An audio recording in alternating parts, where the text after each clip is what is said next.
안녕하세요. 여러분들 33회 준비하시는 분들 너무 고생이 많으시죠? 그래서 33회를 준비하는데 부동산 세법에 숫자들이 너무 많다 보니까 숫자만 정리를 할 수 있는 게 없을까? 그래서 제가 33회를 준비하신 분들을 위해서 특별히 부동산 세법 처음부터 끝까지 숫자로 정리하는 거. 그래서 문장 중에 숫자가 나왔을 때 그 수치를 어떤 숫자가 들어가는지 요걸 연습해 볼 거예요. 지금부터. 그럼 여러분들 요 숫자만 연습하시면 세법 시험에서 나오는 숫자와 관계되는 지문들은 다 풀 수 있어요. 그러니까 전체를 다 해놨기 때문에 이제 따라오시기만 하면 돼요. 자, 지금부터 한번 따라가시죠. 따라오실 때 먼저 구독, 좋아요 눌러놓으세요. 눌러놓으시고 따라오시면 아마 훨씬 재밌을 거예요. 자, 그럼 이제 첫 번째로 우리 조세 총론 중에서 숫자하고 관계되는 게 어떤 게 있는가 한번 같이 가보시죠. 자, 1번 취득세 부과되는 농어촌 특별세는 그러면 취득세 농어촌 특별세는 그랬어요. 그럼 취득세 농특세 붙죠. 농특세는 몇 프로가 붙냐면 농어촌 특별세는 10%가 따라갑니다. 자, 이제 2번 문제로 가보죠. 1번은 취득세, 농어촌 특별세 부과되는 거고, 두 번째는 취득세 부과되는 지방교육세로 따라가시면 돼. 이제 지방교육세는 취득세, 지방교육세는 20%가 부과되는 거예요. 잡았죠? 그러면 먼저 취득세, 농특세는 10%, 취득세, 지방교육세는 20% 이렇게 따라가는 거예요. 이제 세 번째, 등록면허세에 부과되는 지방교육세는 그러면 20%가 따라갑니다. 재산세 부과되는 지방교육세도 20%가 따라갑니다. 종합부동산세 부과되는 농어촌 특별세도 20%가 따라갑니다. 그럼 이제 부가세 한꺼번에 정리하는 요령 알려드릴게요. 부가세는 취득세, 농특세만 10%, 농특세를 제외한 나머지 등록면허세, 재산세, 종합부동산세 모두 20%. 그래서 취득세, 농특세만 10%고 나머지 부가세는 전부 20%가 따라간다. 이렇게 생각하시면 돼요. 이제 6번은 서류의 송달을 받아야 할 자에게 공시송달로 송달하는 경우에는 서류의 유지를 공고한 날로부터. 그러면 이제 우리가 그 당사자를 찾을 수가 없으니까 그 사람을 만날 수도 없고 그 사람 집이 어딘지를 모르니까 게시판에다 붙이는 거예요. 공시송달을 했을 때는 공시송달한 날로부터 14일이 경과함으로써 송달된 것으로 간주합니다. 여기는 14일이 되는 거예요. 7번. 이제 세무공무원이 이제 그 집에 2회, 자, 2회요. 2회 이상 납세자를 방문한 후에 2회를 방문했는데 납세자가 집에 없어가지고 더 그 사람한테 서류를 송달할 수 없는 경우에는 공시송달로 갈 수는 있어요. 그러면 공시송달로 가는데 이때 공시송달을 하려면 단서조항이 있어요. 처음 방문한 날과 마지막 방문한 날 사이의 기간이 3일이 넘어야 돼요. 3일 이상이어야 되며 이렇게 돼 있어요. 그래서 내가 오늘 방문을 하고 오늘 이후에 3일 뒤에 또 갔는데도 집에 사람이 없어가지고 서류를 송달하기가 곤란하면 그때는 공시송달로 송달을 하시면 되겠습니다. 그런 거예요. 이제 8번 가보죠. 여기서부터는 이제 납세의무의 성립시기네요. 재산세의 납세의무의 성립시기는 과세 기준일은 매년 6월 1일입니다.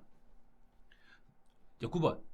개인분, 사업소분, 주민세의 납세의무의 성립시기는 그럼 과세 기준일은 7월 1일입니다. 그래요.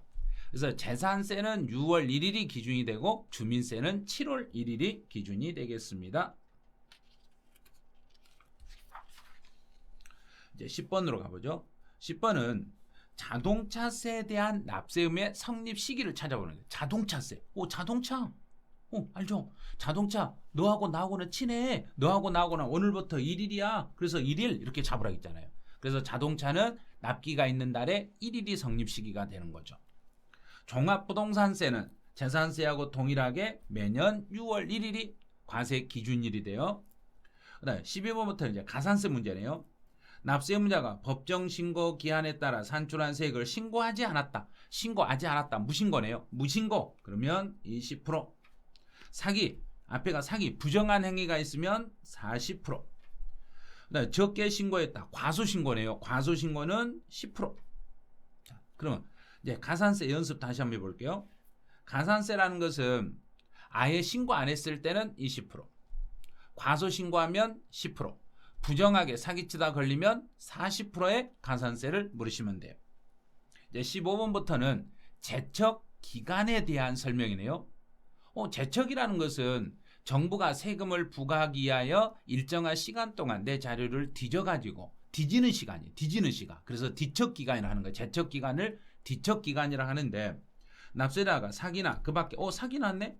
부정한 행위가 있을 때는 10년간 조사하겠습니다. 상속이나 증여를 받아서 지방세를 신고하지 않아도 이것도 10년을 조사합니다. 네, 명의신탁 약정이라는 것은 내가 물건을 내 이름으로 쓰는 게 아니라 다른 사람 이름으로 약정했을 때는 부정하게 사기치려고 하는 거예요. 그래서 이것도 10년의 제척기간이 소요되는 거예요.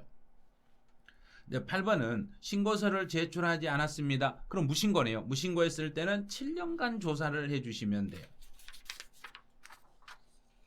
네, 19번이요. 19번은 납세자에게 부정행위가 없으며 특례 제척기간에 해당되는 일반적으로 그러면 종합부동산세 같은 경우는 특별한 사정이 없으면 정부가 고지서를 보내놓고 5년이라는 시간 동안 조사하고 끝나는 거예요. 그래서 제척기간은 재산세나 종합부동산세는 특별한 경우가 아니고는 5년만 조사하고 끝나겠습니다. 그래요. 이제 20번은 소멸시효네요. 소멸시효라는 것은 지방세든 국세든 소멸시효는 5년 또는 10년이에요. 근데 금액을 잘 생각하셔야 돼요. 지방세 5천만 원 미만이다. 5천만 원이 미만이었을 때는 5년간 행사하지 못하면 끝나는 거예요. 만약에 여기서 5천만 원 이상이다. 5천만 원이 넘어갔을 때는 그때는 10년이 되는 거예요. 국세는 5억 이상, 이제 5억으로 따지네요. 국세는 5억 이상이면 10년. 만약에 국세가 5억 미만이었을 때는 5년 이렇게 잡는 거예요. 그러면 지방세는 5천만 원이 넘으면 10년, 5천이 넘지 않으면 5년. 국세는 5억이 넘으면 10년, 5억이 넘지 않으면 5년 이렇게 잡으시면 돼요. 이제 22번부터는 기한 후 신고 개념이네요. 기한 후 신고서를 제출한 경우에 내가 기한 후 신고서를 제출하더라도 확정의 효력이 없어요. 확정의 효력이 없기 때문에 신고를 받은 그 지방자치단체장은 신고 받고 나서 3개월 이내에 세액을 결정하여 통지를 해주시면 돼요. 네, 23번은 법정 신고 기한이 지난 후 1개월 이내에 기한 후 신고한다. 그러면 한 달 안에 기한 후 신고하면 무신고 가산세 50%를 경감해 드리겠습니다. 24번은 1개월 초과 3개월 이내에 기한 후 신고했을 때는 30%를 경감해 드리겠습니다. 25번은 3개월 초과 6개월 이내에 기한 후 신고했을 때는 20% 경감 혜택을 드리겠습니다. 그래요. 총 25개네요. 그래서 조세 총론에 대해서 숫자로 정리할 수 있는 건 총 25개예요. 이 안에서 문제가 숫자 형태로 나오면 여러분 다 맞추셔야 돼요. 왜냐하면 가로에 있는 숫자만 바꿔치기 하거든요. 그래서 이 숫자하고 관계되는 것은 한 2번 정도만 이렇게 계속 반복하시면서 이런 경우는 몇 년, 이 경우는 몇 프로, 이거 연습만 하시면 돼요. 그래서 문장으로 묻는 게 아니라 가로에 있는 숫자가 잘못되게 문제를 만들기 때문에 그 숫자만 가로에 정리만 잘 해주시면 조세 총론에 대한 숫자 정리는 완벽하게 끝나시는 거예요.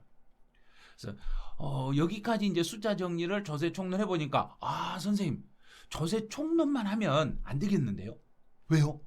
취득세도 해주셔야죠. 그러면 조세 총론 끝나시고 정리 복습 다 끝내고 다음 편에서 이제 취득세를 만나요. 그러면 오늘은 조세 총론만 하는 거예요. 조세 총론만 하고 다음 주가 아니죠. 다음 편에서 취득세를 할 거니까 기다리세요. 빨리 해주세요. 기다리세요. 조세 총론 다 익히세요. 조세 총론을 다 익힌 다음에 취득세 쪽으로 넘어오시면 됩니다. 그래서 여러분들이 얼마나 좋아요를 많이 하시고 댓글을 많이 달아놓느냐에 따라서 제가 취득세 숫자 정리가 얼마나 빨리 강의를 시작할 것인가가 결정이 되니까 여러분의 좋아요, 댓글, 많이 홍보 이렇게 부탁드리고 홍보를 많이 해주시면 제가 취득세도 등록면허세도 재산세도 종부세도 양도소득세도 다 해드릴 거예요. 모든 세법에 대한 숫자 정리를 전부 해드릴 테니까 일단 기다리세요. 자, 기다리시면 됩니다. 자. 자, 이번 조세총론 여러분들 복습 열심히 하셔가지고 조세총론의 숫자를 완벽히 잡으시기 바라네요. 네, 수고하셨습니다.